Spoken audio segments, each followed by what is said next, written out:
Regarde-toi dans le miroir, pas pour te juger, pas pour te vanter, juste pour te voir. Et maintenant, dis-moi, quand tu regardes le monde, tu n'as jamais remarqué que certains n'ont même pas besoin d'essayer, qu'ils parlent et on les écoute, qu'ils sourient et on leur pardonne, qu'ils échouent et on les excuse. Les beaux, oui, les beaux, ceux dont le visage ouvre des portes avant même qu'ils ne frappent. Tu le sais, et je le sais. On fait semblant de ne pas le voir, parce que le dire, c'est admettre que le monde n'est pas juste. Et c'est de ça qu'on va parler. Pas de beauté au sens superficiel, pas de maquillage, pas de mode, mais de ce pouvoir invisible qui façonne nos vies, nos relations, nos réussites, sans qu'on s'en rende compte. Bienvenue sur Atarion. Aujourd'hui, on va parler d'un privilège dont personne ne veut être coupable, mais que tout le monde envie. Depuis l'enfance, on nous apprend à croire que la beauté ne compte pas. Ce qui compte, c'est ce qu'il y a à l'intérieur.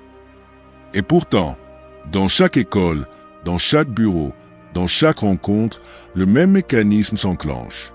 Les beaux attirent, les beaux rassurent, les beaux réussissent.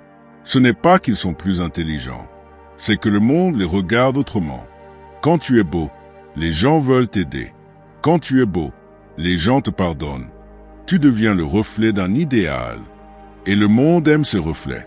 Ce n'est pas une théorie, c'est un fait.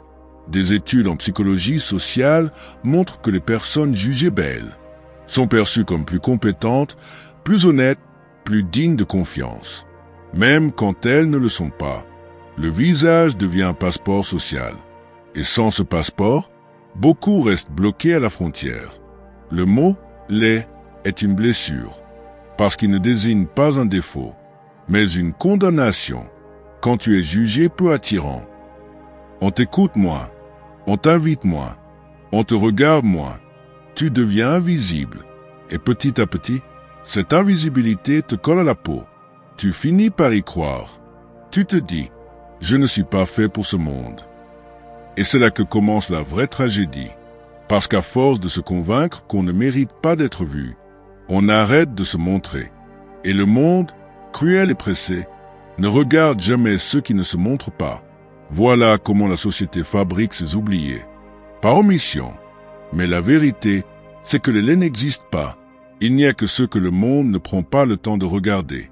Dans notre époque, tout est capital. L'argent, le réseau, la visibilité et la beauté est devenue un capital social. Sur les réseaux, les visages parfaits attirent les vues. Les likes, les contrats, les marques investissent dans des corps.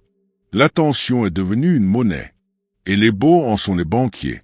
Mais ce capital est instable, parce que la beauté vieillit, parce qu'elle dépend du regard des autres, et parce que dans un monde saturé d'images, même les plus beaux finissent par se comparer. Voilà le piège. Ceux qui ont tout par leur apparence finissent souvent prisonniers de cette apparence, et ceux qui croient n'avoir rien passent leur vie à courir derrière un reflet qui n'existe pas.